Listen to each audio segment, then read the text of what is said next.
بسم الله الرحمن الرحيم. السلام علیکم ورحمۃ اللہ وبرکاتہ۔ دورانی قاعدے کے دوسرے سبق میں خوش آمدید۔ پچھلے سبق میں ہم نے مفردات سیکھے تھے۔ آج کے سبق میں ہم حروف کی مختلف صورتیں، ان کی علامات اور ایک سے زیادہ حروف کو جوڑنے اور ان کو ملا کر پڑھنے کا طریقہ سیکھیں گے۔ سبق نمبر 2، مرکبات۔ الف کو لکھنے کی مختلف شکلیں۔ الف کو 4 اور صورتوں سے بھی لکھا جا سکتا ہے۔ الف، لام الف، لام الف، با الف، لام الف۔ الف کی اصلی شکل وہی ہے جو شروع میں لکھی گئی ہے، لیکن جب الف کو کسی اور حروف کے ساتھ ملاتے ہیں تو اس کو ملانے کے لیے اس کی شکل میں تھوڑی سی تبدیلی ہوتی ہے۔ با، تا، سا۔ ان تینوں کی علامتیں۔ با کی علامت یہ ہے کہ اس کے نیچے ایک نقطہ ہوتا ہے۔ تا کے اوپر 2 نقطے ہوتے ہیں۔ سا کے اوپر 3 نقطے ہوتے ہیں۔ با، تا، سا کی مختلف صورتیں۔ با، تا اور سا کی لکھنے کی مختلف صورتیں آپ کے سامنے ہیں۔ اب ہم ان حروف کے ساتھ دوسرے حروف کو ملا کر پڑھنے کا طریقہ دیکھتے ہیں۔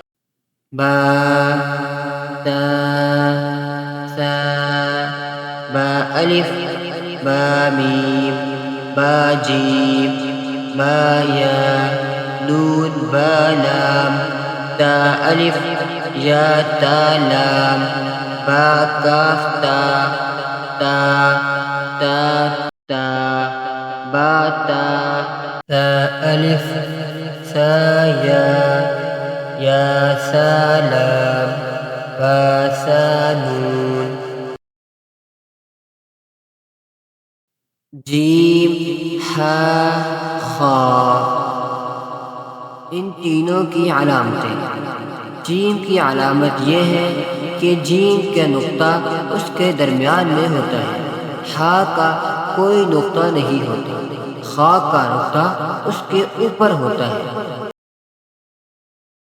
ان تینوں کو لکھنے کی مختلف شکلیں۔ اب ہم ان کو ملا کر پڑھنے کا طریقہ دیکھتے ہیں۔ جیم، ہا، خا، جیم تا، سا جیم، یا جیم با، تا ہا، ہا سا، تا ہا تا، خا با، با خا تا، دال، ذال، را، زا۔